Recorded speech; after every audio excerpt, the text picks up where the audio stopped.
South ఇండియాలోనే అతి తక్కువ ధరలకే రత్నాలందించే ఏకైక సంస్థ 6JVR. ఏపీలో మునుపెన్నడూ లేని విధంగా సాగిన సార్వత్రిక ఎన్నికల పోలింగ్ ముగిసింది.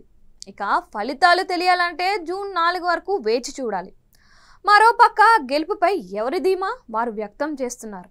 ఈ విషయంలో దాదాపు అందరి కళ్ళు పిఠాపురం గెలుపు ఎవరిది అనే అంశంపై ఆసక్తి నెలకొంది. ఈ సమయంలో ముద్రగడ పద్మనాభానికి సంబంధించిన ఓ చర్చ తెరపైకి వచ్చింది. ఏపీలో టీడీపీ, జనసేన, బీజేపీ కూటమిగా కలిసి పోటీ చేసిన సంగతి తెలిసిందే. వాస్తవానికి ఎస్సీ, ఎస్టీ, క్రిస్టియన్, ముస్లింలు పూర్తిగా జగన్ వైపు ఉన్నారని, బీసీలు, రెడ్లు సగం మాత్రమే ఫ్యాన్కు ఫేవర్గా పనిచేశారని ఒక చర్చ నడిచింది. దీంతో కమ్మ కులస్తులు పూర్తిగా, బీసీలు సుమారుగా సగం మంది మాత్రమే కూటమికి అనుకూలంగా రియాక్ట్ అయ్యారనే మాటలు వినిపించాయి. ఈ సమయంలో కాపుల ఓట్లు అత్యంత కీలకంగా మారాయి. కాపుల్లో మెజారిటీ ఓటర్లు జనసేన వైపే ఉన్నారనే కామెంట్స్ బలంగా వినిపించాయి. ఈ సమయంలో జనసేన కూటమిలో భాగం కావడంతో ఇక కాపుల ఓట్లపై అధికార పార్టీ ఆశలు వదిలేసుకోవడమే అనే చర్చ తెరపైకి వచ్చింది. ఈ సమయంలో కాపు ఉద్యమ నేత ముద్రగడను జగన్ రంగంలోకి దించారు. దీంతో ఆ సామాజిక వర్గానికి చెందిన పలు మీటింగులకు ముద్రగడ ముఖ్య అతిథిగా హాజరై జగన్కు అనుకూలంగా ప్రసంగించారు.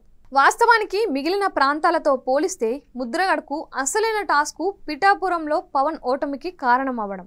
అయితే ఈ విషయంలో ముద్రగడ చేసిన కొన్ని అతి వ్యాఖ్యలు పవన్కు అనుకూలంగా మారాయనే చర్చ ఎన్నికల వేళ బలంగా వినిపించింది.